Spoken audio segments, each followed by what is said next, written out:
এমন অসংখ্য ড্রেন রয়েছে পুরো নগর জুড়ে, যার মধ্যে পড়ে আছে পলিথিন, প্লাস্টিকের বোতল, ডাবের খোসা সহ এমন কঠিন বর্জ্য। প্রায় প্রথম বছরেই আমরা 136টি স্থান আমরা চিহ্নিত করেছি যেখানে ব্যাপকভাবে জলাবদ্ধতা হতো, এবং সেগুলো কিন্তু আমরা চিহ্নিত করে পর্যায়ক্রমে সেগুলোর অবকাঠামো উন্নয়ন করে আমরা সেগুলো সমাধান করেছি।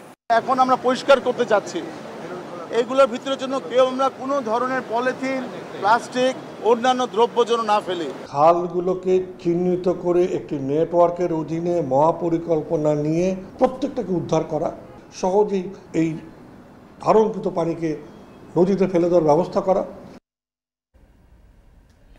ড্রেনের মুখে প্লাস্টিক, কাপ, ডাবের খোসা, পলিথিনে আজকে নামতে পারে না বৃষ্টির পানি। নালা খাল ভরাটেও যাওয়ার জায়গা নেই বৃষ্টির পানির, তাই অল্প বৃষ্টিতেই ডুবছে ঢাকা, যার প্রভাবে হচ্ছে অর্থনৈতিক ক্ষতি, সেই সঙ্গে চরম ভোগান্তি। টেকসই উন্নয়ন চাইলে নালা খাল উদ্ধার করে নদীর সাথে সংযুক্ত করার তাগিদ। এ নিয়ে এখন সকালে রয়েছে বিস্তারিত, আর পুরো আয়োজনের সাথে আছি আমি ইসরাত মুক্তি।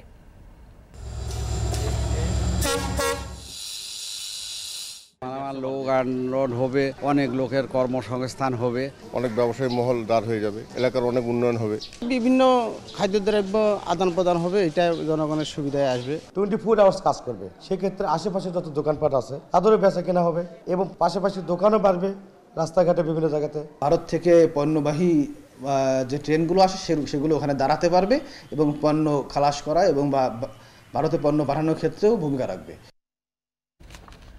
উত্তরের বাণিজ্যের হাব হতে যাচ্ছে চিলাহাটি রেল স্টেশন। আইকনিক ভবন, স্টেশন ইয়ার্ড সব মিলিয়ে প্রতিবেশী দেশগুলোর সাথে আমদানি রপ্তানিতে অবদান রাখবে এই স্টেশন। পাথর সহ অন্য মালামাল আনলোডিংয়েও সময় বাঁচবে। ইতিমধ্যেই 95 থেকে 98% কাজ সম্পন্ন। এ নিয়েও রয়েছে বিস্তারিত, তবে শুরুতেই রাজধানীর ড্রেনেজ ও নালা খালের বেহাল চিত্র নিয়ে খবর। সাধারণভাবে 40 মিলিমিটারের বেশি বৃষ্টি না হলে ঢাকায় জলাবদ্ধতা হওয়ার কথা নয়, কিন্তু এখন সাধারণ বৃষ্টিতেই ডুবে যায় রাজধানী ঢাকা, সৃষ্টি হয় ভোগান্তি। সামান্য বৃষ্টিতেই তৈরি হয় জলাবদ্ধতা, নাজেহাল অবস্থায় পড়ে যায় জনজীবন, সেই সাথে ডুবে যায় ঢাকার অর্ধ শতাধিক এলাকা। বিশেষজ্ঞরা বলছেন জলাবদ্ধতা নিরসনে এগোতে হবে পরিকল্পনা মাফিক। বাকিটা জানাবেন জাবেদ আব্দুল্লাহ।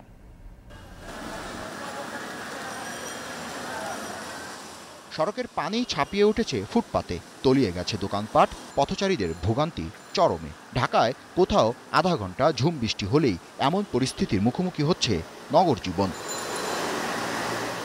কিন্তু কেন বৃষ্টি হলেই এমন জলাবদ্ধতা দেখা দেয় রাজধানীর বুকে? যে নালা বা সুয়ারেজ লাইন দিয়ে নামার কথা শহুরে বৃষ্টির পানি, সেগুলো পরিস্থিতি কি? রাজধানীর বিভিন্ন এলাকা সহ শ্যামপুর ও যাত্রাবাড়িতে ঘুরে দেখা গেল যে পথ দিয়ে নামবে বৃষ্টির পানি, তার মুখে জমে আছে আবর্জনা, প্লাস্টিক সহ নানা কঠিন বর্জ্য। ড্রেনের প্রবেশ পথ ছাড়াও ভিতরে একই ধরনের নোংরা জমে থাকায় স্বাভাবিকভাবে প্রবাহিত হতে পারছে না পানি। তাই বৃষ্টি হলেই তলিয়ে যায় অলিগলি থেকে প্রধান সড়ক।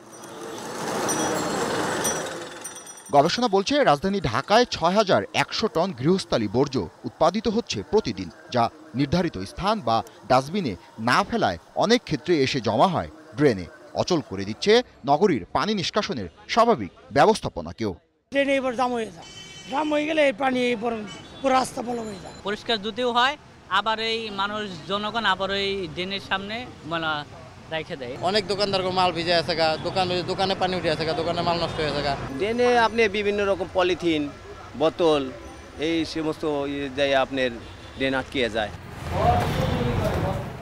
এমন অসংখ্য ড্রেন রয়েছে পুরো নগর জুড়ে, যার মধ্যে পড়ে আছে পলিথিন, প্লাস্টিকের বোতল, ডাবের খোসা সহ এমন কঠিন বর্জ্য। আর এই পানির নিচেই জমে আছে বালু ও মাটি, যে কারণে খুব সহজেই পানি নেমে যেতে পারছে না। এটি গবেষণার তথ্য বলছে শহরের 50% ড্রেনের অবস্থা এমন নাজুক। নগরবাসীর মধ্যে কেউ কেউ বলছে এর দায় শুধু সিটি কর্পোরেশন বা সেবা সংস্থার একার নয়, নিজেদের মধ্যেও একটি উদাসীনতার ভাব রয়েছে। ঢাকার 2 সিটিতে ড্রেন লাইন রয়েছে 1000 কিলোমিটারেরও বেশি, কিন্তু নগরবাসীর সচেতনতার অভাবে বর্জ্যের স্তূপ জমা হওয়ায় বৃষ্টি হলে সৃষ্ট জলাবদ্ধতায় দুর্ভোগ পোহাতে হয় পুরো নগরবাসীকেই। অল্প বৃষ্টিতেই 70% নিমজ্জিত হয়ে যেত, সেখান থেকে আমরা উত্তরণ করতে সক্ষম হয়েছি এবং আমরা প্রায় প্রথম বছরেই আমরা 136টি স্থান আমরা চিহ্নিত করেছি যেখানে ব্যাপকভাবে জলাবদ্ধতা হতো এবং সেগুলো কিন্তু আমরা চিহ্নিত করে পর্যায়ক্রমে সেগুলোর অবকাঠামো উন্নয়ন করে আমরা সেগুলো সমাধান করেছি। এখন আমরা পরিষ্কার করতে যাচ্ছি, এইগুলোর ভিতরের জন্য কেউ আমরা কোনো ধরনের পলিথিন, প্লাস্টিক, অন্যান্য দ্রব্য যেন না ফেলি, কারণ ফেললেই এই ড্রেন কিন্তু সাথে সাথে সারফেস ড্রেন কিন্তু আটকে যাচ্ছে। এই সারফেস ড্রেন আটকালেই বৃষ্টির পানি কিন্তু ওভারফ্লো করবে। নগর পরিকল্পনাবিদ বলছেন, জলাশয় ভরাট করে ভবন নির্মাণ ও আবাসিক প্রকল্প করায় বহু জলাধার হারিয়েছে মহানগরী ঢাকা। এতে বৃষ্টির পানি সহজে নামতে না পেরে জমে থাকছে সড়কেই। সাময়িক পরিকল্পনায় নগরবাসী কিছুটা নিস্তার পেলেও টেকসই সমাধানে চাই বড় পরিকল্পনা। প্রথমত আমাদের খালগুলোকে চিহ্নিত করে একটি নেটওয়ার্কের অধীনে মহাপরিকল্পনা নিয়ে প্রত্যেকটাকে উদ্ধার করা এবং সেই উদ্ধার করার জলাধারগুলোকে নদীর সাথে সংযোগ নিশ্চিত করে সহজেই এই ধারণকৃত পানিকে নদীতে ফেলে দেওয়ার ব্যবস্থা করা। গেল বছর 90 থেকে 110 মিলিমিটারের বেশি বৃষ্টিপাত হয়েছিল। একটি গবেষণায় দেখা গেছে 100 মিলিমিটার বৃষ্টিপাতের পর যে পরিমাণ পানি জমা হয় তার ধারণ ক্ষমতা নেই এই নগরের। ডিটেল এরিয়া প্ল্যান ড্যাবের তথ্য বলছে 69টি খাল আর 97টি পুকুর ও জলাধার ছিল এই নগর ও নগরের পুরো আশপাশ জুড়ে। বিশ্লেষকরা বলছে সেগুলো উদ্ধার করে এমন শত শত ড্রেনের সাথে সংযোগ স্থাপন আর পানি প্রবাহ সচল করা গেলে 140 মিলিমিটার বৃষ্টিপাতেও এই নগরী ডুবে যাবে না। জাবেদ আব্দুল্লাহ, এখন, ঢাকা। রিমালের 4 দিনেও বাঁধা যায়নি খুলনার কয়রার দশালিয়া বেড়িবাঁধ। লোকালয়ে এখনও চলছে জোয়ার ভাটা। ত্রাণ না পাওয়ার অভিযোগ ক্ষতিগ্রস্তদের। এরই মধ্যে ক্ষতিগ্রস্ত এলাকা পরিদর্শন করেছেন দুর্যোগ ও ত্রাণ প্রতিমন্ত্রী, দিয়েছেন সহযোগিতার আশ্বাস। খুলনার কয়রা থেকে কাজী ফখরুলের ছবিতে আরও জানাবেন আহসান রাজীব। স্বামী ও 2 সন্তান নিয়ে খুলনার কয়রা উপজেলার দশালিয়া গ্রামের কপোতাক্ষ নদী তীরের এই বাড়িটিতে বসবাস নাজমা বেগমের। ঘূর্ণিঝড় রিমালে বেড়িবাঁধ ভেঙে লোকালয়ে ঢুকে পড়া পানিতে বাড়ির উঠোনে চলছে জোয়ার ভাটা। গত 4 দিন চুলায় আগুন জ্বলেনি, কিছু শুকনো খাবার খেয়েই পার করছেন দিন। হাঁস মুরগি যা কিছু ছিল রান্না বান্না করতাম সব অনেক কিছু ভেসে গেছে। ওই দোকান থেকে শুকনো খাবারও কোনো রকম আইনে বাচ্চা কাচ্চাগুলো খাওয়া দাওয়া করে রাখতেছি। অনেক কষ্টের ভিতরে জীবনযাপন করতেছি, বাচ্চা কাচ্চা নিয়ে খুব কষ্টের ভিতরে আছি। নাজমাদের মতোই দিন কাটছে এই গ্রামের 48টি পরিবারের। অন্য এলাকার অনেকে সরকারি ত্রাণ পেলেও এই গ্রামের কারো কাছেই তা পৌঁছায়নি। তবে কিছু স্বেচ্ছাসেবী সংস্থার পক্ষ থেকে পেয়েছেন শুকনো ও রান্না করা খাবার। আমাদের ঘর তো লেগেছে, পানি চলে আইছে, ঘরের ভিতরে কিছু নেই। আমরা শুকনো খাবার খাওয়াই বাচ্চারা কাছে রাখতেছি, এই পর্যন্ত ত্রাণ পাইনি। এই ঝড় যে পানি উঠে তাহলে আমরা পানির পরে ভাসতেছি, আমরা এখন আমরা কোনো খাবার নেই। আমরা তো কিছু পাইনি, কিছু দেয় না তোমাকে, নিম্বা চারানা তো কিছু আমায় দেয় না। ভাঙি চুরি গিয়ে আমরা এখন বসবাস করতে পারছি না, এরকম অবস্থা আমার গিয়ে। ভেঙে যাওয়া বাঁধটির পাশে স্বেচ্ছাশ্রমে কয়েকবার রিং বাঁধ দেওয়ার চেষ্টা করেছেন গ্রামবাসী, প্রতিবারই হতে হয়েছে ব্যর্থ। পানি উন্নয়ন বোর্ডের গাফিলতিকে দায়ী করছেন তারা। ভাটায় বাঁধ বাইতে উঠেছি, এখন ডেভেলপ করে রাখতে পারিনি, মানে এই জোয়ারের পানিতে চলে গেছে। লোকজন নিয়ে বাঁধ বাঁধার চেষ্টা করেছি এবং বাঁধ বেঁধেও ফেলেছিলাম, কিন্তু জোয়ারের প্রচুর জোয়ারের পানি ওভারফ্লো হওয়ার কারণে ওটা আবার ভেঙে গেছে। আমাদের কয়রা ইউনিয়নের 4 নম্বর কয়রায় প্রত্যেকটা জায়গায় ভেড়িবাঁধ ক্ষতবিক্ষত। খুলনার কয়রা উপজেলার কপোতাক্ষ নদী তীরের এই গ্রামটির নাম দশালিয়া। ঘূর্ণিঝড় আমপানের সময় এই দশালিয়ার বেড়িবাঁধ ভেঙে কয়েকটি গ্রাম প্লাবিত হয়েছিল। এরপর প্রায় 25 কোটি টাকা বরাদ্দ এলেও এখন পর্যন্ত এই বাঁধটি নির্মাণ শেষ হয়নি। যদিও চলতি বছরের এপ্রিল মাসে এই বাঁধ নির্মাণের কাজ শেষ হওয়ার কথা ছিল, যার ফলে গত 3 দিন আগে এখানে ঘটে যাওয়া যে ঘূর্ণিঝড় রেমাল তার প্রভাবে আবারও নতুন করে ভেঙেছে এই বাঁধটি। ক্ষতিগ্রস্ত এলাকা পরিদর্শন করে দুর্যোগ ও ত্রাণ প্রতিমন্ত্রী জানান এসব পরিবারকে দ্রুত সহায়তা দেওয়া হবে। আপনারা জানেন যে আমরা ঝড়ের আগেই প্রত্যেকটা জেলা প্রশাসক কাছে ইউনিয়নের কাছে এবং দুর্গতদের মাঝে খাবার খাদ্য এগুলি আমরা পৌঁছে দিয়েছি। আপনারা জানেন সারা বাংলাদেশে আমরা ৯,০০০ আশ্রয় কেন্দ্র আমরা তৈরি করেছিলাম। এই সপ্তাহের মধ্যে আমরা ক্ষতির সমস্ত রিপোর্ট মাননীয় প্রধানমন্ত্রীর সাথে রিপোর্ট পেশ করব এবং আগামী সপ্তাহ থেকে আমাদের কার্যক্রম শুরু হবে। ঘূর্ণিঝড় রিমালের ক্ষতি বাড়িয়ে দিয়েছে বেড়িবাঁধের ভাঙন। হাজার হাজার মানুষ পানিবন্দী হয়ে পড়েছেন। শুধুমাত্র খুলনা বিভাগেই ক্ষতিগ্রস্ত হয়েছে পানি উন্নয়ন বোর্ডের ৬১ কিলোমিটার বাঁধ। বাঁধ ভেঙে একাধিক উৎস থেকে লোকালয়ে প্রবেশ করছে লবণাক্ত পানীয়। আহসান রাজীব, এখন কয়রা, খুলনা। ঘূর্ণিঝড় রিমালের আঘাতে আর্থিকভাবে ভেঙে পড়েছে উপকূলের জেলাগুলো। ক্ষতি হয়েছে বেড়িবাঁধ, মৎস্য, কৃষি, শিক্ষা, সড়ক ও বিদ্যুৎ বিতরণ ব্যবস্থায়। এমন অবস্থায় আজ ক্ষতিগ্রস্ত এলাকা পরিদর্শনে যাবেন প্রধানমন্ত্রী শেখ হাসিনা। তবে স্থানীয়দের দাবি স্থায়ী বাঁধ নির্মাণের। বরগুনা ও পটুয়াখালী ঘুরে বিস্তারিত জানাচ্ছেন হাসিবিল্লাহ। ছবিতে আছেন আবু বকর মন।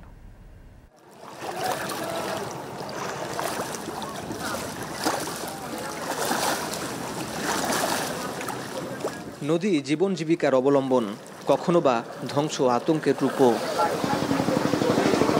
ঘূর্ণিঝড়ের তাণ্ডবে সর্বস্ব হারিয়ে নাসিমা বেগমের অসহায় দৃষ্টি নদীর বুকে।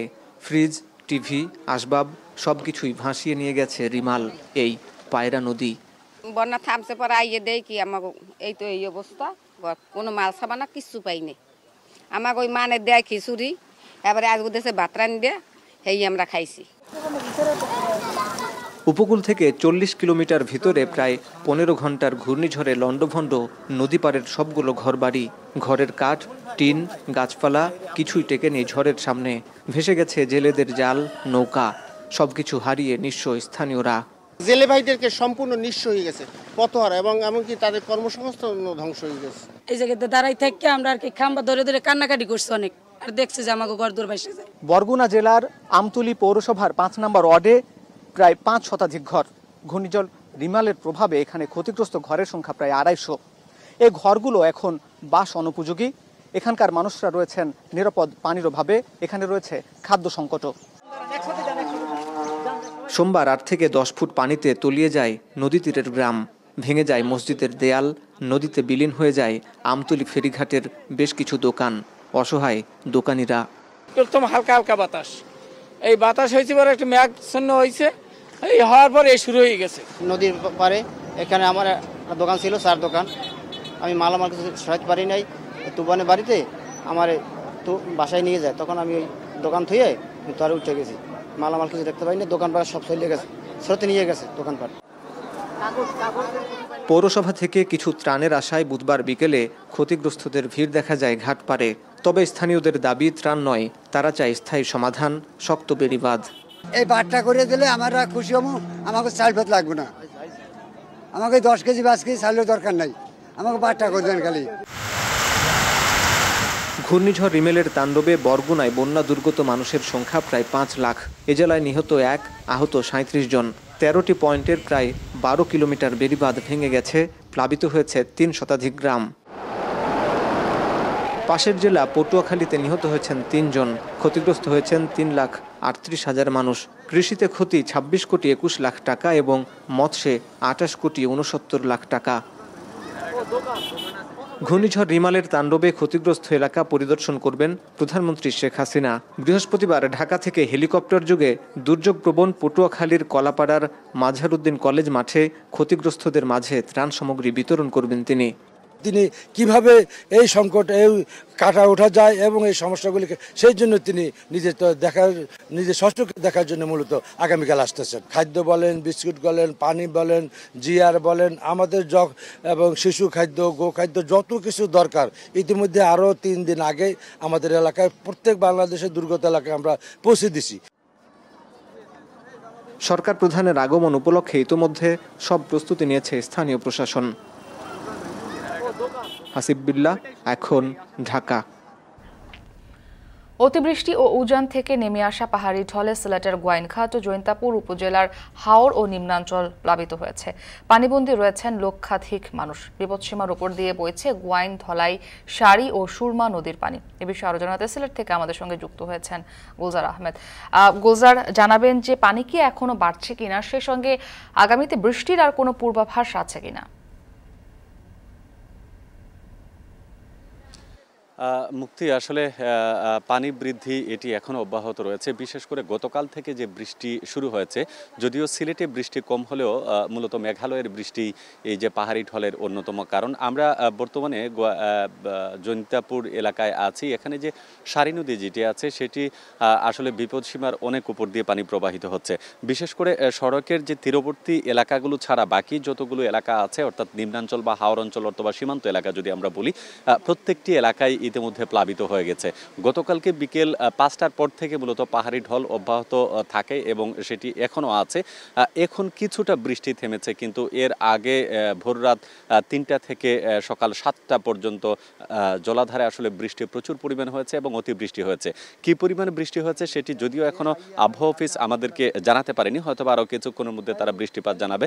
তবে গোয়াইনঘাট এবং জৈন্তাপুর, কানাইঘাট এই 3টি উপজেলা, বিশেষ করে সুরমা তীরবর্তী অঞ্চল যেগুলো আছে, এর মধ্যে আরও যে কয়েকটি নদী, পিয়াইন, সারি এবং ধলাই, সবগুলো আসলে নদী কোনটি সেটি দেখাটা আসলে খুবই দুঃসাধ্য ব্যাপার। কারণ পানি এতটাই বৃদ্ধি পেয়েছে যে কোনটি হাওর, কোনটি নদী কিংবা কোনটি সমতল সেটি বোঝা আসলে মুশকিল। আমরা চেষ্টা করেছিলাম এখানকার নিম্নাঞ্চলে যাওয়ার জন্য, কিন্তু নৌকার একটি বড় সংকট। আমরা গতকাল রাত থেকে আসলে বিভিন্ন মাধ্যমে খবর পাচ্ছিলাম যে প্রচুর মানুষ পানিবন্দী হয়ে পড়েছেন এবং বিশেষ করে গোয়াইনঘাট উপজেলা ইতিমধ্যে তারা বলছে তাদের যে প্রায় 13টি ইউনিয়ন ছিল, 13টি ইউনিয়নের প্রত্যেকটি ইউনিয়ন কিন্তু এখন প্লাবিত হয়ে পড়েছে। তো আজকে রাতে যে পরিমাণ বৃষ্টি হয়েছে এবং এখনও আকাশ যে পরিমাণ মেঘলা রয়েছে, আরও বৃষ্টিপাত হবে। এবং আবহাওয়া অফিস যেটি সুস্পষ্টভাবে জানিয়েছে, আগামী 3 দিন বিশেষ করে মেঘালয়ের বৃষ্টি অব্যাহত থাকবে। যদি মেঘালয়ের এই বৃষ্টি অব্যাহত থাকে তাহলে 2022 সালের যে বন্যা হয়েছিল তারই আকার একটি ধারণ করতে পারে। ইতিমধ্যে আসলে ক্ষতিগ্রস্ত মানুষ প্রায় লক্ষাধিকের উপরে রয়েছেন এবং তারা এখন পর্যন্ত যে শেল্টারগুলো তৈরি করা হয়েছে বা আমরা যেটি বলি আশ্রয় কেন্দ্র, সেই আশ্রয় কেন্দ্র আসার সুযোগ কিন্তু এখন পর্যন্ত পাননি। যদিও গোয়াইনঘাট উপজেলা নির্বাহী কর্মকর্তা তারা বলছেন তারা যে দুর্যোগ ব্যবস্থাপনা কমিটি যারা আছে, সেই দুর্যোগ ব্যবস্থাপনা কমিটির সদস্যরা তারা আন্তরিকভাবে কাজ করছেন এবং কী পরিমাণ মানুষ ক্ষতিগ্রস্ত হয়েছে বা কী পরিমাণ মানুষ পানিবন্দী হয়ে পড়েছে সেটি হয়তো বা সকাল 9টা বা 10টার মধ্যে সঠিক যে তথ্য সেটি হয়তো বা দেওয়া সম্ভব। তবে আমরা যতটুকু দেখেছি যে ইতিমধ্যে আমরা জৈন্তার কয়েকটি এলাকা এবং গোয়াইনঘাটের আরও 2-1টি এলাকা পরিদর্শন করেছি। সকাল 5টা থেকে মূলত মাঠে ছিলাম এবং আমরা দেখেছি যে দুর্ভোগের যারা পড়েছেন তারা নানানভাবে তীরে আসার চেষ্টা করছেন। হয়তোবা আজকের এই যে বৃষ্টি যদি অব্যাহত থাকে তাহলে আরও ঘণ্টাখানেকের মধ্যে পানি আরও বৃদ্ধি পাবে এবং সেই সাথে কুশিয়ারা সহ সুরমার যে বিপদসীমা পানি অতিক্রম ইতিমধ্যে করেছে। যদিও পানি উন্নয়ন বোর্ড এখন পর্যন্ত সুস্পষ্টভাবে তারা জানাতে পারেনি যে কী পরিমাণ পানি বিপদসীমার উপর দিয়ে অতিবাহিত করছে। তবে ক্ষয়ক্ষতির কথা যদি আমরা বলি, প্রতি বছরই যখনই পাহাড়ি ঢল হয়, সেই পাহাড়ি ঢলে বিশেষ করে পাহাড়ি অঞ্চলে যারা বসবাস করেন বা সীমান্ত এলাকায় যারা বসবাস করেন তাদের যে সয় সম্পত্তির ক্ষয়ক্ষতি হয়, এটি প্রতিবার নিয়মিতভাবে সেটি হচ্ছে। এর স্থায়ী কোনো সমাধান না হলে তারা যেটি বলছেন যে বুড়ো ফসল তোলার মৌসুম শেষ হলেও এখন কিছুটা সবজি এবং যারা মাছ উৎপাদন করেন তাদের আসলে বড় ধরনের একটা ক্ষতির সম্মুখীন হবেন। এবং মৎস্য অধিদপ্তর বলছিল যে এবার প্রায় 1000 কোটি টাকার মতো কিন্তু বিনিয়োগ রয়েছে, বিশেষ করে জৈন্তা, কানাইঘাট এবং গোয়াইনঘাট অঞ্চলের যারা মাছ চাষি আছেন তাদের ক্ষতিটা আসলে সবচেয়ে বেশি হবে। আর সবজি বা অন্যান্য ফসল যেগুলো আছে, মৌসুমি ফসল হিসেবে যেগুলো ব্যবহার করা হয়, সেগুলো উৎপাদন এই এলাকায় কিছুটা কম রয়েছে। তবে আর্থিক ক্ষতির দিক থেকে চিন্তা করতে গেলে মানুষের স্থাপনা, অবকাঠামোগত যে সকল বিষয় আছে এবং ঘরবাড়ির যে ক্ষয়ক্ষতি হয় সেটি আসলে অবর্ণনীয়। এবং আজকে যেহেতু আমরা এই এলাকায় যেহেতু রয়েছি, হয়তোবা পরবর্তী সংবাদে আরও যদি আপডেট তথ্য থাকে সেটি আপনাদেরকে জানিয়ে দেওয়ার চেষ্টা করব। তবে যা পরিবেশ বা পরিস্থিতি আমরা দেখছি সেটা আসলে বন্যার একটা পূর্বাভাস বলা যেতে পারে। এবং আজকে এই বৃষ্টি যদি না থামে এবং মেঘালয়ের বৃষ্টি যদি না থামে তাহলে বড় ধরনের একটি বন্যার সম্মুখীন হতে যাচ্ছে বিশেষ করে উত্তর পূর্বাঞ্চলের মানুষ। মুক্তি। অতিবৃষ্টি ও উজান থেকে নেমে আসা পাহাড়ি ঢলের কারণে সিলেটের গোয়াইনঘাট ও জৈন্তাপুর উপজেলার হাওর ও নিম্নাঞ্চল প্লাবিত হয়েছে। সে খবর জানাতে আমাদের সঙ্গে যুক্ত ছিলেন গুলজার আহমেদ। উত্তরাঞ্চলের বাণিজ্যের নতুন দুয়ার খুলতে যাচ্ছে চিলাহাটি রেলওয়ে স্টেশনের মাধ্যমে। 124 কোটি টাকা ব্যয় আইকনিক ভবনের পাশাপাশি স্টেশন ইয়ার্ডের কাজ শেষ হলে এখানেই আনলোড করা যাবে ভারত থেকে আসা পণ্য। ফলে স্থানীয়দের কর্মসংস্থানের পাশাপাশি ব্যবসায়ীদেরও খরচ বাঁচবে অনেকাংশে। জুনের শেষ হচ্ছে প্রকল্পের মেয়াদ। রেল বিভাগ বলছে এরই মধ্যে 95 থেকে 98% কাজ শেষ হবে। আশিকুর রহমানের ছবিতে আরও জানাবেন আমিরুল বাপ্পি। ৫৫ বছরের খরা কাটিয়ে ২০২১ সালে আবারও চালু হয় চিলাহাটি হলদিবাড়ি রেলপথ। পণ্যবাহী ট্রেন চলাচলের মধ্য দিয়ে আবারও ভারতের সঙ্গে ব্যবসার নতুন দিগন্ত উন্মোচিত হয়। এরপর ২০২২ সালে মিতালি এক্সপ্রেস চালু হলে যাত্রী পরিবহনেও যুক্ত হয় নতুন পালক। শুরু হয় চিলাহাটি স্টেশন ইয়ার্ডের সংস্কার। ম্যাক্স ও ক্যাসেল নামে দুটি ঠিকাদারি প্রতিষ্ঠান ২০১৯ ও ২০২২ সালে কাজ শুরু করে রেলওয়ে ইয়ার্ড সংস্কার ও পরিবর্ধনের। ভারতের সাথে রেল সংযোগ স্থাপনের লক্ষ্যে চিলাহাটি স্টেশন এবং চিলাহাটি বর্ডারের মধ্যে ব্রডগেজ রেলপথ নির্মাণ ব্যয় ধরা হয় প্রায় ১২৪ কোটি টাকা। এর মধ্যে চিলাহাটি স্টেশনের লাইনের সংখ্যা 10টিতে উন্নত করা, প্ল্যাটফর্ম নির্মাণ, ফুট ওভারব্রিজ নির্মাণ, রেল কোচ পরিষ্কার ও মেরামতের জন্য শেড তৈরি। নির্ধারিত সময়ে প্রকল্পের কাজ শেষ করতে দ্রুত গতিতে কাজ করছে ঠিকাদারি প্রতিষ্ঠান। স্থানীয়রা বলছেন এই ইয়ার্ডের কাজ শেষ হলে উত্তরের ব্যবসা বাণিজ্যের গতি বাড়বে। দেশ থেকে বিভিন্ন পণ্য রপ্তানিও সহজ হবে। সেই সঙ্গে বাড়বে স্থানীয়দের কর্মসংস্থান। লোক আনলোড হবে, অনেক লোকের কর্মসংস্থান হবে, তারা এখানে কাজকাম করবে, তাদের সংসার ভালো একটু চলবে। যদি এখান থেকে সরাসরি শুল্ক চালু হয়ে যায় তাহলে আমাদের জন্য অনেক প্লাস পয়েন্ট হয়ে দাঁড়াবে। এখান থেকে অনেক ব্যবসায়ী মহল দাঁড় হয়ে যাবে, এলাকার অনেক উন্নয়ন হবে, অনেক সব দিক থেকে আমরা অনেক উন্নত হব। বিভিন্ন খাদ্যদ্রব্য আদান প্রদান হবে, এটা জনগণের সুবিধায় আসবে। রেলওয়ে কর্মকর্তারা বলছেন চিলাহাটি স্টেশন ইয়ার্ড পূর্ণাঙ্গ রূপে চালু হলে যাত্রী, শ্রমিক ও ব্যবসায়ীদের আনাগোনায় মুখর থাকবে সারাদিন। এখানে যদি পাথর আনলোড করা হয় সেখানে আপনার সর্বনিম্ন 200 লেবার কাজ করবে এবং তাদের কিন্তু জীবিকা এখানে নির্ভর হবে। এবং এই লেবারগুলো যখন সকাল থেকে 24 আওয়ার্স কাজ করবে, রাতে এবং দিনে, সেক্ষেত্রে আশেপাশে যত দোকানপাট আছে তাদেরও বেচা কেনা হবে এবং পাশাপাশি দোকানও বাড়বে রাস্তাঘাটে বিভিন্ন জায়গাতে। অন্যদিকে দ্রুত গতিতে এগিয়ে চলেছে সৈয়দপুর রেলওয়ে স্টেশন ইয়ার্ডের কাজও। উন্নীত করা হচ্ছে রেল লাইনের সংখ্যা, দৈর্ঘ্য বাড়ছে প্রতিটি লুপ লাইনের। এর ফলে পাথর সহ অন্য মালামাল আনলোডিংয়ে প্রচুর সময় বাঁচবে। জেলা প্রশাসকের প্রত্যাশা, রেলওয়ের উন্নয়নের ফলে ব্যবসায়িক হাব সৈয়দপুর সহ চিলাহাটি তথা উত্তরের ব্যবসায়ীদের জন্য ব্যবসার দুয়ার প্রশস্ত হবে।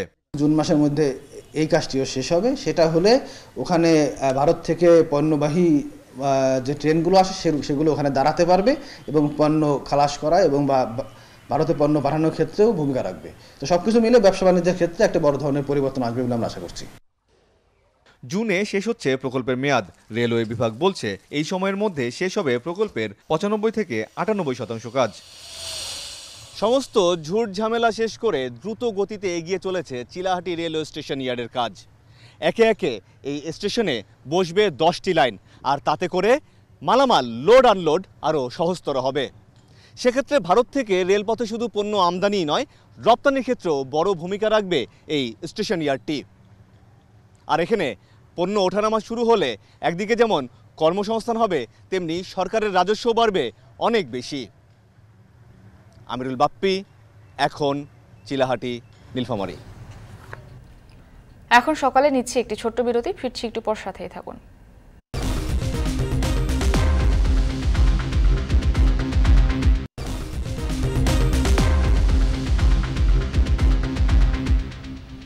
বিরতির পর ফিরে এলাম, দেখছেন এখন সকাল। সরবরাহ বৃদ্ধি পাওয়ার সাথে সাথে বাজারে ক্রেতা উপস্থিতি কিছুটা কমায় ময়মনসিংহে কমেছে বেশিরভাগ সবজির দাম। নগরীর মেছুয়া বাজার থেকে বিষয় আলোচনাতে যুক্ত হয়েছেন হারুনুর রশিদ। হারুন, ক্রেতা উপস্থিতি কমার কারণ কি দেখছেন, সে সাথে কোন কোন সবজির দাম কতটা কমলো, বিস্তারিত জানাবেন। মুক্তি, ময়মনসিংহের বাজারে কিন্তু শাকসবজির দাম কিছুটা কমেছে। গত এক সপ্তাহের তুলনায় কেজি প্রতি 2 থেকে 5 টাকা, কোনো কোনো ক্ষেত্রে 10 টাকা পর্যন্ত সবজির দাম কমেছে। এবং এটি কমার কারণ হিসেবে যেটি বিক্রেতারা বলছেন সেটি হচ্ছে যে আজকে ভোররাতে কিন্তু প্রবল বৃষ্টিপাত হয়েছে ময়মনসিংহে, যার কারণে ময়মনসিংহের আশপাশের বিভিন্ন এলাকা থেকে যে বিক্রেতারা এখানে আসেন বিশেষ করে ব্যবসায়ীরা যারা এই মেছোয়া বাজার থেকে শাকসবজি কিনে নিয়ে বিভিন্ন এলাকায় বিক্রি করেন, এই বৃষ্টির কারণে ভোররাতে বৃষ্টি হওয়ার কারণে কিন্তু দূর দূরান্তের যারা ব্যবসায়ী তারা বাজারে আসতে পারেননি, যার কারণে এটির একটি প্রভাব পড়েছে। আমরা দেখছি যে যারা বিভিন্ন এলাকা থেকে সবজি নিয়ে এসেছেন এই মেছোয়া বাজারে বিক্রি করার জন্যে, তারা কিন্তু এখনও সেভাবে বিক্রি করতে পারেননি। যেমন এখনও যে ব্যবস্থা করে যারা শাকসবজিগুলো নিয়ে এসেছেন, অন্যান্য সময় এর আগেই কিন্তু বেশিরভাগ বিক্রি হয়ে যায় এবং কিনে নিয়ে বিভিন্ন আশপাশের যে বাজার রয়েছে সেই বাজারগুলোতে বা বিভিন্ন উপজেলার যে বাজার রয়েছে সেই বাজারগুলোতে নিয়ে যাওয়া হয়। কিন্তু আজকে যে পাত্রে রাখা হয়েছে সবজি, সেগুলো কিন্তু প্রায় পরিপূর্ণ, বেচাকিনা একেবারেই কম। এবং ব্যবসায়ীরা বলছেন যে এই বৃষ্টির কারণে যারা বিভিন্ন এলাকার ছোট ছোট বাজারে বা এলাকায় বিক্রি করে সবজি বিক্রি করেন, তারা আসতে না পারার কারণে এমনটি হয়েছে। এবং আরেকটি কারণ বলা হচ্ছে যে এই কয়েকদিনের বৃষ্টির কারণে কিন্তু যে শাকসবজি ক্ষেত, সেই ক্ষেত থেকে কিন্তু অনেক ক্ষেত্রে পচন সৃষ্টি হয়েছে বা সবজির মানে অধিক তোলার কারণেই কিন্তু এখানে দাম কিছুটা কমেছে। আমরা দেখতে পাচ্ছি যে অন্যান্য সময়ে যে হারে সবজি এই বাজারে আসে, এর চেয়ে কিন্তু আজকের বাজারে বেশ সবজি অনেকটাই বেশি এসেছে। আমি দামের কথা যদি একটু বলি, যেমন কাঁচামরিচের দাম হচ্ছে 150 টাকা কেজি, এটি গত 2-3 দিন আগেও প্রায় 200 টাকা কেজি বিক্রি হয়েছে। পেঁয়াজ বিক্রি হচ্ছে 66 থেকে 67 টাকা কেজি, করলা বিক্রি হচ্ছে 20 টাকা, বেগুন বিক্রি হচ্ছে 20 টাকা কেজি, ঝিঙ্গা 25 টাকা, চিচিঙ্গা 20 টাকা, শশা 30 থেকে 35 টাকা কেজি বিক্রি হচ্ছে, ঢেঁড়স বিক্রি হচ্ছে 12 থেকে 15 টাকা কেজি এবং ছোট দেশি আলু সেটি বিক্রি হচ্ছে 60 টাকা এবং হল্যান্ডের যে বড় আলু, হল্যান্ড আলু নামে যেটি পরিচিত, সেটি 45 টাকা কেজি বিক্রি হচ্ছে। তো এটি হচ্ছে পাইকারি বাজার দর। এইখানে যে দামে বিক্রি হচ্ছে, এই সবজি যখন খুচরা বাজারে যাবে তখন কিন্তু এটির দাম কেজিতে 5 থেকে 10 টাকা বৃদ্ধি পাবে বলে যারা ব্যবসায়ী আছেন তারা জানিয়েছেন। তো এখানকার যে মেছোয়া বাজারের যে পাইকারি সবজির বাজার, এখান থেকে কিন্তু ময়মনসিংহ শহরের যে বিভিন্ন ছোট ছোট বাজার রয়েছে সেই বাজারগুলোতে সবজি বেচাকেনা হয়ে থাকে এবং আশপাশের যে বিভিন্ন উপজেলা রয়েছে সেই উপজেলাগুলোতেও এখান থেকে সবজি নিয়ে যায় এবং বেচাকেনা করেন ব্যবসায়ীরা। তবে আজকে যারা এখানে সবজি কিনতে এসেছেন তারা কিন্তু কিছুটা অন্যান্য দিনের তুলনায় কম দামে সবজি কিনতে পারছেন। তো এই ছিল আমার কাছে ময়মনসিংহ থেকে শাকসবজির বাজারের সর্বশেষ। ময়মনসিংহ নগরীর মেছোয়া বাজার থেকে যুক্ত ছিলেন সহকর্মী হারুনুর রশিদ। 3 দশক ধরে দেশের অর্থনীতিতে অবদান রাখছে নোয়াখালীর বেগমগঞ্জের বিসিক শিল্পনগরী। তবে পানি, বিদ্যুৎ সহ নানা সমস্যায় লোকসানের মুখে এখানকার অধিকাংশ শিল্প প্রতিষ্ঠান। অভিযোগ, শিল্প খাতে প্লট বরাদ্দ না দিয়ে বড় কোম্পানিকে গোডাউন ভাড়া দেয় আরব। নাসিম শুভর প্রতিবেদনে বিস্তারিত। 1986 সালে নোয়াখালীর চৌমোহনীতে 25 একর জায়গায় গড়ে ওঠে বেগমগঞ্জ বিসিক শিল্পনগরী। সে সময় মাটি ভরাটের জন্য 10 একর জমি খনন করায় কমে গেছে পরিধি। বাকি 15 একর জায়গা 133টি প্লট করে স্বল্প মূল্যে 81 কারখানাকে বরাদ্দ দেয়া হয়, যেখানে ইঞ্জিনিয়ারিং, কেমিক্যাল, টেক্সটাইল ও খাদ্য সহ বিভিন্ন ভারী শিল্পপণ্যের উৎপাদন চলছে। এই শিল্পনগরী থেকে 2020-21 অর্থবছরে 188 কোটি 92 লাখ, 2021-22 অর্থবছরে 218 কোটি 85 লাখ এবং 2022-23 অর্থবছরে 252 কোটি 73 লাখ টাকার পণ্য উৎপাদন হয়েছে। দেশের চাহিদা মিটিয়ে যা রপ্তানিও হচ্ছে। দেশের মেগা প্রকল্প রূপপুর পারমাণবিক বিদ্যুৎ কেন্দ্র, চট্টগ্রাম এলিভেটেড এক্সপ্রেসওয়ে, আন্ধার মানিক নদীতে 667 মিটার সেতুতে ব্যবহৃত ধাতব সহ বাংলাদেশ রেলওয়ের স্লিপার, নাট সহ বিভিন্ন যন্ত্র তৈরি হয়েছে এই শিল্পনগরী থেকেই, যেখানে বিভিন্ন প্রতিষ্ঠানে কর্মরত 1000-এর বেশি শ্রমিক। তবে সুযোগ সুবিধার হাতছানি দেয়া এই শিল্পনগরীতে বিদ্যুৎ পানি সংকটে মুখ থুবড়ে পড়ছে। শুরু থেকে এখানে উদ্যোক্তাদের বিনিয়োগের প্রবল আগ্রহ থাকলেও তাতে ভাটা পড়েছে নিরাপত্তাহীনতা, ড্রেনেজ লাইনের অপ্রতুলতা, বিসিক কর্তৃপক্ষের বিভিন্ন হঠকারী সিদ্ধান্তে। এতে দিন দিন মুখ ফিরিয়ে নিচ্ছেন উদ্যোক্তারা। আমরা পর্যাপ্ত পরিমাণে বর্তমানে বিদ্যুৎ পাই না। এভারেজ অন্তত 2-3 ঘন্টা, 4 ঘন্টা, কোনো দিন 5 ঘন্টা আমরা বিদ্যুৎ পাই না। বাড়িটা আমাদের কিনে নিতে হয়, আর বিদ্যুৎ আমাদের সংকট আছে। বিদ্যুৎ আধা ঘন্টা আসে। পানি আর বিদ্যুতের জন্য ইন্ডাস্ট্রিটা ঠিকভাবে চালাতে পারে না। আমার উৎপাদিত মাল আপনি কুমিল্লা, ভৈরব, লাকসাম অত্র অঞ্চলে, নোয়াখালী অঞ্চলে ডেলিভারি হইতেছে। এছাড়া বড় কোম্পানির গোডাউন হিসেবে প্লট বরাদ্দ দেওয়ার অভিযোগও রয়েছে স্থানীয় উদ্যোক্তাদের। ডিফু অনুমোদন দিয়া তারা তাদেরকে অনুমোদন দিছে এরকম অবস্থায় যে তারা উৎপাদনকারী হিসেবে তাদেরকে অনুমোদন দিয়েছে, কিন্তু তারা আসলে উৎপাদনকারী তারা এখানে ডিফু করে তারা বহু জায়গা তারা দখল করিয়া নিয়ে ইন্ডাস্ট্রির মতো করিয়া চালাইতেছে। অবৈধভাবে গোডাউন ভাড়া দেওয়ার বিষয়টি স্বীকার করে তাদের বিরুদ্ধে ব্যবস্থা নেওয়া সহ সব সমস্যা সমাধানে কাজ চলছে বলে জানায় বিসিক কর্তৃপক্ষ। পানির সমস্যাটা আসলে অনেক দিনের সমস্যা, তো এটা নিয়ে কাজ চলতেছে। অবৈধ ভাড়া যেগুলো সেগুলোর ক্ষেত্রে আমরা চিঠি দিছি এবং উদ্যোক্তাদের সাথে কথা হয়েছে, নিয়ম অনুসারে সবকিছু হলো। না হলে আমরা অবৈধ ভাড়া যেগুলো আছে সেগুলো আমরা তুলে দেওয়ার ব্যবস্থা করবো। সম্ভাবনাময় এই শিল্পনগরীর প্রাণ ফেরাতে বিদ্যুৎ, পানি, ড্রেনেজ সমস্যার সমাধান সহ নগরীর নিরাপত্তায় ব্যবস্থা নেওয়ার আহ্বান শিল্প মালিক সমিতির নেতাদের। আমাদের এখানে যেমন বর্ষাকালে পানি নিষ্কাশনের ব্যবস্থা নাই বললেই চলে। অনেকগুলো বড় বড় শিল্প প্রতিষ্ঠান বন্ধ হয়ে গেছে, তার মধ্যে টেক্সটাইল জোন। আবার অনেক ভালো উদ্যোক্তা এখানে আসতে চায়, পানি এবং বিদ্যুতের অসুবিধার কারণে অনেক উদ্যোক্তা এখান থেকে মুখ ফিরিয়ে নিচ্ছে। এই শিল্পনগরী আবারও ঘুরে দাঁড়াবে, প্রাণ চাঞ্চল্য আসবে, কাজ করবে এমন প্রত্যাশা সংশ্লিষ্টদের। এখন নোয়াখালী। কুড়িগ্রামের কৃষকরা ধানের উদ্বৃত্ত ফলন ফলিয়ে পড়াচ্ছেন বিপাকে। অধিকাংশ স্থানীয় হাস্কিং মিল, চাতাল বন্ধ থাকায় ধান চালের বাজার এখন জেলার বাইরের ব্যবসায়ীদের নিয়ন্ত্রণে। ফলে কৃষকের ভাগ্যে জুটছে না ন্যায্য মূল্য। সরকারের সংগ্রহ অভিযান পুরোপুরি শুরু না হওয়ায় এর ইতিবাচক প্রভাবও পড়ছে না বাজারে, ফলে লাভের মুখ অদেখাই থেকে যাচ্ছে কৃষকের। মমিনুল ইসলাম মঞ্জুর তথ্য ছবিতে বিস্তারিত। আমাদের যে সমস্ত ব্যাপারী ফরিয়ে আছে তাদের এত ক্যাপাসিটি নাই, কাজেই বাইরের ফরিয়ে আসে, তাদের নিজের ইচ্ছে মতো দাম নির্ধারণ করে তারা নিয়ে যায়। আবার তাদের মুনাফা অর্জন করে যে রেটে চাউল পাঠায় আমাদের সেটা। কুড়িগ্রাম জেলা শহরের পুরাতন পোস্ট অফিস পাড়ায় অবস্থিত নিজ ব্যবসা প্রতিষ্ঠানের অফিস কক্ষে বসে ধান চালের বাজার এবং সংগ্রহ পরিস্থিতি নিয়ে কথা বলছিলেন জেলা চেম্বার অব কমার্স অ্যান্ড ইন্ডাস্ট্রির সভাপতি আব্দুল আজিজ মিয়া। তার কথায় উঠে এসেছে স্থানীয় ধান চাল ব্যবসায়ীদের অসহায়ত্বের চিত্র। কুড়িগ্রামে এখন শুধু ধান আর ধান। সোনালী ধানে উঠোন ভরা কৃষকের। আবহাওয়া অনুকূলে থাকায় উৎপাদন হয়েছে আশাতীত। নির্বিঘ্নে চলছে বোরো ধান কাটা মারাই। তারপরও স্বস্তি নেই কৃষকের মনে, কারণ পাচ্ছেন না ধানের ক্রেতা। সরকার নির্ধারিত মূল্যের ধারে কাছে নেই ধানের বাজার দর। বর্তমানে মানভেদে প্রতিমনের দাম নেমে এসেছে 830 থেকে 900 টাকায়। তার মধ্যে আবার ধলতা হিসাবে প্রতিমনে 2 কেজি ধান বেশি দিতে হচ্ছে। এতে লাভ তো দূরের কথা, আবাদ খরচের বকেয়া পরিশোধ করতেই হিমশিম খাচ্ছেন কৃষকরা। 830 টাকা দিতে চাইছে, তাতে আমার পোষায় না, যার জন্য আমি ধানটা চাতালে নিয়ে আসি। স্ক্রিমওয়ালা যে মেশিন ভাড়া তাও দিতে পারছি না, কামলাও নিতে পারছি না, আর নিজে খামো কি।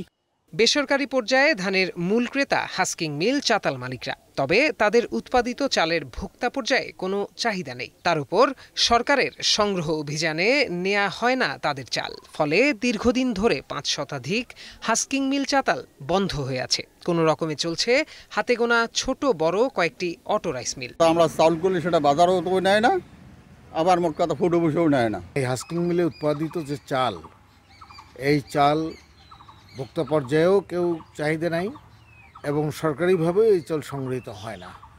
এই সুযোগে জেলার বাইরের বড় বড় মহাজনরা স্থানীয় পাইকারদের মাধ্যমে তাদের দেয়া দামে ধান কিনে নিয়ে যাচ্ছেন।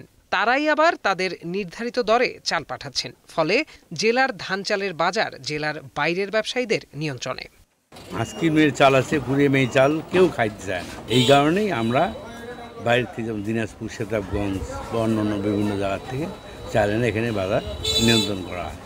ধানের ন্যায্য মূল্য নিশ্চিত করা গেলে কুড়িগ্রামের উৎপাদনের ধারা অব্যাহত থাকবে বলে মত কৃষি বিভাগের এই কর্মকর্তার। কৃষকরা যদি আমাদের ধানের উৎপাদন খরচের সঙ্গে সঙ্গতি রেখে ন্যায্য মূল্য পায়, তাহলে আশা করি আমাদের এই জেলা খাদ্যে স্বয়ংসম্পূর্ণ থাকবে।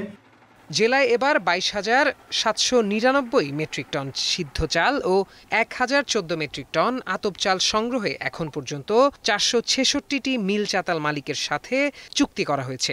গত 7 মে 2 মেট্রিক টন ধান কেনার মাধ্যমে আনুষ্ঠানিকভাবে শুরু হয় ধান সংগ্রহ অভিযান। এখন কুড়িগ্রাম। নিচ্ছে আরো একটি ছোট্ট বিরতি, ফিরছি একটু পর, সাথেই থাকুন।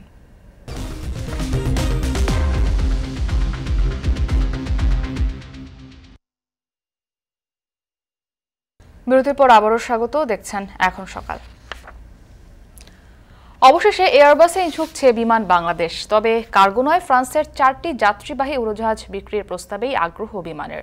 বোর্ড থেকে প্রস্তাবটি পাঠানো হয়েছে নেগোসিয়েশন কমিটিতে। আর সম্মতির পর বিমান যদি ক্রয়াদেশ দেয় তাহলে এয়ারবাসের চালান আসবে 2028 সালে। বলাকে গণমাধ্যম কর্মীদের সঙ্গে মতবিনিময়ের সভায় এসব কথা জানান সদ্য বিদায়ী বিমানের এমডি শফিউল আজিম। নাইমা বীর জানাবেন বিস্তারিত। দীর্ঘ সময়ে মার্কিন ব্র্যান্ড বোয়িংয়ের ডানায় ভর করে উঠছে রাষ্ট্রীয় পতাকাবাহী বিমান বাংলাদেশ এয়ারলাইন্স। বর্তমানে প্রতিষ্ঠানটির বহরের 21টি উড়োজাহাজের 16টি বোয়িং সিরিজের, যার মধ্যে অন্যতম 787 ড্রিমলাইনারের মতো অত্যাধুনিক উড়োজাহাজ।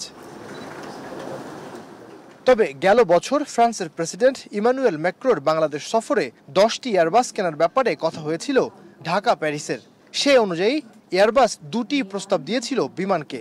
এতদিন এয়ারবাস কেনার ব্যাপারে মুখে কুলুপ এঁটে থাকলেও বিমানের সদ্য বিদায়ী এমডি ইতিবাচক ইঙ্গিতই দিলেন। একেবারেই আপনারা এটা দেখতে পাবেন স্বচ্ছভাবে। সাংবাদিকদের সঙ্গে মতবিনিময়ে এমডি বলেন, এয়ারবাসের প্রথম প্রস্তাবটি ছিল 2টি কার্গো বিমান বিক্রির। বিমানের পক্ষ থেকে কার্গোতে আগ্রহ না দেখে এয়ারবাস 4টি যাত্রীবাহী উড়োজাহাজ বিক্রির প্রস্তাব দেয়।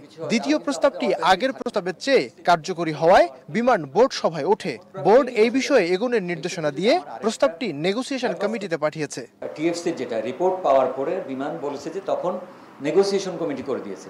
নেগোসিয়েশন কমিটি ঠিক করবে এটা আসলে এখন আমরা ফাইনাল ডিসিশন নিব কিনা। সুতরাং কেনার সিদ্ধান্ত তো আগে থেকেই আছে যে আমরা এয়ারবাস কিনবো, কিন্তু আমরা এই অফারটা ইয়েস বলবো কিনা নো বলবো সেটা হলো টেকনিক্যাল আপনার নেগোসিয়েশন কমিটি ঠিক করবে। এটা ট্রান্সপারেন্ট থাকবে। তবে আপনি জানেন যে যারা বিক্রি করতে আসে দুই পার্টি চাইবে তাদের দিকে আপনার ওপিনিয়নটাকে তৈরি করার জন্য। এইটা থাকবে, এটা আমাদের জন্য ভালো। সম্প্রতি সামাজিক যোগাযোগ মাধ্যমে বিমানের টিকিট বিক্রির সিন্ডিকেট নিয়ে প্রশ্ন করা হলে এমডির সাফ জবাব, বিমানে টিকিট বিক্রির কোনো সিন্ডিকেট নেই। টিকিট বিক্রির প্ল্যাটফর্মগুলো সবার জন্যই উন্মুক্ত। এজেন্ট সহ বিভিন্ন মধ্যস্বত্বভোগীরাই এসব ছড়ায়। বাঘ এলো বলে অনেক সময় তাদেরকে সুযোগ করে দিই, সিন্ডিকেটকে আমরা সুযোগ করে দিই। আপনি দেখেন আমাদের যে টিকিটিং সিস্টেম, বিমানের যে এখন আপনার এই টিকিটিং সিস্টেমে কিন্তু আপনি ম্যানুয়ালি ইন্টারভেন করার সুযোগ নেই। এখন এখানে আমাদের যে টিকিটগুলো গেছে সম্পূর্ণভাবে ওপেন করে দেওয়া আছে। আমরা সর্বনিম্নে আমরা ভাড়া বিমানের নিচ্ছি, সেটাও কিন্তু মিথ্যা কথা বলা হচ্ছে বাইরে। আমরা 70,000 টাকায় টিকিট বিক্রি করছি, ওই এজেন্সির লোকজন কিনে বলতেছে এটা মানুষের কাছ থেকে নিচ্ছে বিভিন্ন দামে, এবং অন্যান্য প্রাইভেট এয়ারলাইন্স 1,22,000 টাকারও টিকিট বিক্রি করছে। শেষ 10 বছরের কোভিড সময় ছাড়া 8 বছরই লাভ করেছে বিমান। গ্রাউন্ড হ্যান্ডলিংয়েও উন্নতি করতে এ পর্যন্ত 1100 কোটি টাকার যন্ত্রপাতি কিনেছে সংস্থাটি। এমডি বলেন, জাতীয় স্বার্থেই থার্ড টার্মিনালের গ্রাউন্ড হ্যান্ডলিং বিমানের পাওয়া উচিত। সেই লক্ষ্যে কর্মীদের প্রশিক্ষণও দেওয়া হয়েছে। আমরা আশা করি সামনে আমরা আরো ভালো পাবো। নাইমা বীর, এখন ঢাকা। সময় হলো আরো একটি ছোট্ট বিরতির, সাথেই থাকুন।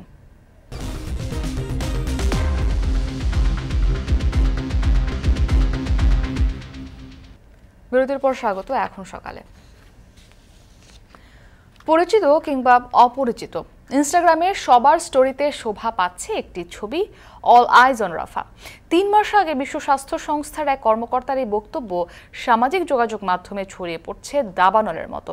4.5 কোটি বার শেয়ার করা এই ছবিটির বিষয়বস্তু কি, কেনই বা আসছে ট্রেন্ডিংয়ে, বিস্তারিত জানাবেন নাফি আরমান মনন। ইনস্টাগ্রাম খুললেই এখন একটাই ছবি, বিরান উপত্যকায় লাখো সারিবদ্ধ তাঁবু, যার মাঝে লেখা অল আইস অন রাফা। হঠাৎ করে কেন এই ছবিতে সয়লাভ মেটার জনপ্রিয় প্ল্যাটফর্মটি? পশ্চিমাদের সঙ্গে সম্পর্কের অধপতন, এমনকি আন্তর্জাতিক বিচারিক আদালতের নির্দেশনাকে উপেক্ষা করে 6 মে থেকে রাফায় স্থল অভিযান শুরু করে ইসরায়েল। তেল আবিবের পক্ষ থেকে জানানো হয়, হামাসকে নির্মূল করতে চালানো হচ্ছে এই অভিযান, যা বন্ধ করতে পারবে না পৃথিবীর কোনো শক্তি। হত্যাযজ্ঞে উন্মত্ত ইসরায়েলিদের আগ্রাসনে বলি হচ্ছে নিরীহ ফিলিস্তিনিরা। সবশেষ গেল রোববার ইসরায়েল থেকে স্বীকৃত নিরাপদ শরণার্থী শিবিরে চালানো হয় বোমা হামলা। তাল আস সুলতান এলাকার এই হামলাকে দুর্ঘটনা বললেও অভিযান থামায়নি ইসরায়েল। এরপরই ইনস্টাগ্রামে ছড়িয়ে পড়ে অল আইস অন রাফা শীর্ষক ছবিটি। ফেব্রুয়ারিতে যখন বেনিয়ামিন নেতানিয়াহু 14 লাখ মানুষের বসতি রাফা খালি করার নির্দেশ দেন, তখনই প্রথমবারের মতো এই বক্তব্যটি দেন বিশ্ব স্বাস্থ্য সংস্থার ফিলিস্তিন দপ্তরের পরিচালক রিক পিপারকর্ন। রাফায় ইসরায়েলি বাহিনীর গণহত্যা বিশ্ববাসী দেখছে, এই বার্তাটি দিতেই বাক্যটি ব্যবহার করেন পিপারকর্ন। যুক্তরাষ্ট্রের বিশ্ববিদ্যালয়গুলোয় গাজায় যুদ্ধবিরতি আন্দোলনেও ছড়িয়ে পড়ে স্লোগানটি, আর রোববার শরণার্থী শিবিরে হামলার পর ছবিটি ভাইরাল হয় সামাজিক যোগাযোগ মাধ্যমেও। গাজায় যুদ্ধ শুরুর পর রাজনৈতিক কন্টেন্ট ব্যবহারে মেটার কঠোর বিধিনিষেধ আরোপের কারণে ভাইরাল ছবিটি তৈরি করা হয়েছে কৃত্রিম বুদ্ধিমত্তার সাহায্যে। সহিংসতা, রক্ত বা মরদেহের ছবি ব্যবহার না করেও নীতিমালা মেনে কিভাবে শক্তিশালী বার্তা ছড়িয়ে দেয়া যায় তার বড় উদাহরণ তৈরি করল এআই। আল জাজিরার প্রতিবেদন বলছে, শাফ 4012 নামের আইডি থেকে ইনস্টাগ্রামের প্রথম স্টোরি হিসেবে শেয়ার করা হয় ছবিটি। 24 ঘন্টা না পেরোতেই ভাইরাল ছবিটি শেয়ার করা হয় প্রায় 3 কোটি বার। মার্কিন সুপার মডেল বেল্লা হাদিদ, অভিনেতা অ্যারন পল, ব্রিটিশ গায়িকা ডুয়া লিপা, ভারতের চলচ্চিত্র শিল্পী বরুণ ধাওয়ান, প্রিয়াঙ্কা চোপড়া, আলিয়া ভাট, এমনকি অস্ট্রেলীয় ক্রিকেটার ট্রেভিস হেডের মতো তারকারা শেয়ার করায় রাতারাতি জনপ্রিয়তা পায় অল আইস অন রাফা ছবিটি। মঙ্গলবার পর্যন্ত ছবিটি শেয়ার করা হয়েছে 4.5 কোটি বারের বেশি। ইনস্টাগ্রামের মতো ছবিটি ট্রেন্ডিংয়ে আছে এক্স ও টিকটকেও। নাফিয়া আরমান মনন, এখন বিশ্ব। ব্রিটেনে হঠাৎ জাতীয় নির্বাচন ঘোষণায় অনেকটাই অপ্রস্তুত রাজনৈতিক দলগুলো। একই অবস্থা ভোটারদেরও। জনমত জরিপে কনজারভেটিভ পার্টির চেয়ে এগিয়ে রয়েছে লেবার পার্টি। নির্বাচন নিয়ে ব্রিটিশ বাংলাদেশি কমিউনিটিতেও চলছে আলোচনা সমালোচনা। লেবার পার্টি ক্ষমতায় আসলে পরিবর্তন আসবে অভিবাসনে। নতুন সরকার যে দলই আসুক, বাংলাদেশের সাথে সম্পর্কের আরও উন্নয়ন হবে বলে আশা করছেন অনেকেই। লন্ডন থেকে আরও জানাবেন নাইম হাসান। টানা 14 বছর সরকার পরিচালনায় ব্রেক্সিট, করোনা মহামারী, রাশিয়া ইউক্রেন ও গাজায় যুদ্ধ এবং প্রধানমন্ত্রী পদে একের পর এক পরিবর্তনে কোণঠাসা ব্রিটিশ কনজারভেটিভ পার্টি। এবার সংসদের নির্ধারিত মেয়াদ শেষের প্রায় 6 মাস আগে হঠাৎ জাতীয় নির্বাচনের ঘোষণা দেন প্রধানমন্ত্রী ঋষি সুনাক। তার এই সিদ্ধান্তে রাজনৈতিক দলগুলোর পাশাপাশি হতবাক ভোটাররাও। অনলাইন জনমত জরিপে দেখা যাচ্ছে প্রায় 47% জনসমর্থন নিয়ে বেশ সুবিধাজনক অবস্থানে লেবার পার্টি। অন্যদিকে কনজারভেটিভ পার্টির জনসমর্থন 20% ঠেকেছে। নাইজেল ফারাজের ডানপন্থী দল রিফর্ম ইউকে সমর্থন আছে প্রায় 11%। কনজারভেটিভ পার্টির দীর্ঘ প্রায় 14 বছর শাসনকালে নানা নাটকীয়তার পাশাপাশি অর্থনৈতিক সংকটে নাজেহাল ব্রিটেনের সাধারণ মানুষ পরিবর্তনের বার্তা দিচ্ছে। নির্বাচনের আগে প্রায় 80 জন সিনিয়র কনজারভেটিভ এমপির নির্বাচন থেকে সরে দাঁড়ানোর খবরে দুশ্চিন্তা বেড়েছে ঋষি সুনাকের। আমরা সবাই খুব কঠিন সময়ের মধ্যে দিয়ে যাচ্ছি। মানুষ সবাই মনে হচ্ছে খুব কষ্টে আছে, সবাই পরিবর্তন চাচ্ছে। আমার কাছে মনে হচ্ছে যে ডেফিনেটলি মানুষ এই টরি কেয়ার চাচ্ছে না, তারা চাচ্ছে নতুন কি আসুক। I think a lot of people will elect Labour because there's so much corruption in Conservative, and the one thing that we don't trust is corrupt politicians. I will be voting for Labour, hoping there will be change, but I just think there won't be. I think all these politicians are in it for what they can get. অভিবাসন প্রশ্নে নমনীয় হওয়ায় ব্রিটেনে বসবাসরত বাংলাদেশিদের মাঝে labour পার্টির সমর্থন বেশি দেখা যায়। কনজারভেটিভ পার্টির তুলনায় লেবার পার্টির নেতৃত্বে ব্রিটিশ বাংলাদেশি কমিউনিটির অংশগ্রহণও বেশি। ব্রিটিশ বাংলাদেশের তথা বিলেতে ইমিগ্রেন্ট কমিউনিটির জন্য সুখবর, কারণ রুয়ান্ডার বাস্তবায়নটা হচ্ছে না। তৃতীয়ত আমরা দেখতে পারি নতুন কোনো সরকার যখন ক্ষমতায় আসে তখন ইমিগ্রেশনটা অত বড় অবস্থায় আসে না। বিলেতের স্বাস্থ্য ব্যবস্থা, অর্থনীতি ভেঙে পড়েছে। বিলেতের সড়ক ব্যবস্থা, শিক্ষা ব্যবস্থা একেবারে নাজুক অবস্থায়। জরিপে দেখা যাচ্ছে যে লেবার একটু এগিয়ে, কিন্তু লেবার পার্টির মধ্যে কিন্তু ডিপলি ডিভাইডেড, সেটা কিন্তু তাদের জন্য একটু কাল হবে। তাছাড়া ক্যার স্টামারের ব্যাপারে যে স্কিলফুল লিডারশিপ দেওয়ার কথা ওইটা কিন্তু দেখা যাচ্ছে না। তাছাড়া কনজারভেটিভ পার্টির মধ্যেও ঋষি সুনাককে নিয়ে অনেক কথাবার্তা আছে। উনি কিন্তু জনগণের ভোটে প্রধানমন্ত্রী হন নাই, একাধিক প্রধানমন্ত্রী হয়ে গেছেন পার্টির মেম্বারদের ভোটে। গাজায় চলমান যুদ্ধের প্রভাব পড়তে পারে এবারের নির্বাচনে। মুসলিম ভোট ব্যাংক নিয়ে শঙ্কায় রয়েছে লেবার পার্টি। এছাড়া কনজারভেটিভ পার্টি থেকে উল্লেখযোগ্য সংখ্যক সমর্থক রিফর্ম ইউকে পার্টির দিকে যাওয়ায় বিপদ আরও বেড়েছে কনজারভেটিভ পার্টির। নাইম হাসান, এখন ব্রিটেন। ৫৫ বছরের ইতিহাসে প্রথমবারের মতো ধর্মঘটের ডাক দিয়েছে স্যামসাং ইলেকট্রনিক্স ইউনিয়ন। বেতন বৃদ্ধি ও বোনাসের দাবিতে আগামী ৭ জুন কাজ বন্ধ রাখার ঘোষণা দেন প্রায় ২৮,০০০ কর্মী। এতে বৈশ্বিক ইলেকট্রনিক্স পণ্যের দাম বাড়ার আশঙ্কা করছেন বিশ্লেষকরা। তানভীর জনি জানাবেন বিস্তারিত। প্রযুক্তি জায়ান্ট কোম্পানিগুলোর মধ্যে অন্যতম জনপ্রিয় স্যামসাং ইলেকট্রনিক্স। ১৯৬৯ সালের ১৩ জানুয়ারি দক্ষিণ কোরিয়ায় প্রতিষ্ঠিত হয় এই company. Memory chip, smartphone, television ও কম্পিউটার হার্ডওয়্যার তৈরির বিশ্বের বৃহত্তম নির্মাতা প্রতিষ্ঠান এটি। এশিয়ার অর্থনীতিতে চতুর্থ বৃহত্তম প্রতিষ্ঠান হিসেবে আধিপত্য বিস্তার করছে যুগ যুগ ধরে। স্যামসাং গ্রুপের ফ্ল্যাগশিপ ইউনিট দক্ষিণ কোরিয়ার পরিবারতান্ত্রিক ব্যবসার মধ্যে সবচেয়ে বড়। ২০২০ সালে ইউনিয়নের কার্যক্রমকে অস্বীকার করে কোম্পানিটি।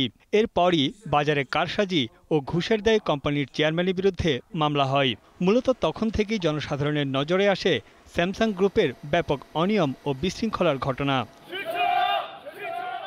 দীর্ঘ ৫৫ বছরের ইতিহাসে প্রথমবারের মতো বড় ধরনের ধর্মঘটের ডাক দিয়েছে স্যামসাং ইলেকট্রনিক্স গ্রুপের শ্রমিক ইউনিয়ন। ৬.৫% বেতন বৃদ্ধি ও কোম্পানির আয়ের উপর বোনাসের দাবিতে আন্দোলনে নামছেন প্রায় ২৮,০০০ কর্মী, যা কোম্পানিটির ৫ ভাগের ১ ভাগ শ্রমিক। আগামী ৭ জুন একদিনের জন্য কাজ বন্ধ রাখবেন তারা। 개인적으로 저한테 도움이 되는 건 상관이 없어요. 회사가 망해갈 것 같아가지고 그거를 좀 바로 잡고자 참가를 한 거거든요. 힘을 좀 실고자. 영업이익이 11조가 났는데도 직원들한테 성과급을 하나도 주지 않겠다라고 하는 게 회사입니다. বেতন বাড়ানো নিয়ে চলতি বছরের শুরু থেকেই স্যামসাং ইলেকট্রনিক্সের ব্যবস্থাপনা পরিচালকদের সঙ্গে ইউনিয়নের বেশ কয়েকবার আলোচনা হয়। তবে দুই পক্ষের কেউই এখন পর্যন্ত কোনো চুক্তিতে আসতে পারেনি। এদিকে ধর্মঘট ঘোষণার পরই রাজধানী সিউলে স্যামসাং ইলেকট্রনিক্সের শেয়ার মূল্য কমেছে প্রায় 2%। বিশ্লেষকরা বলছেন, ধর্মঘট চললে বিশ্বব্যাপী ইলেকট্রনিক্স পণ্যের সরবরাহ ব্যাহত হবে, যার প্রভাব পড়বে কম্পিউটার চিপ থেকে শুরু করে যাবতীয় ইলেকট্রনিক পণ্যের দামে। তানভীর জনি, এখন বিশ্ব। এই ছিল এখন সকালের আয়োজনের সাথে থাকার জন্য ধন্যবাদ।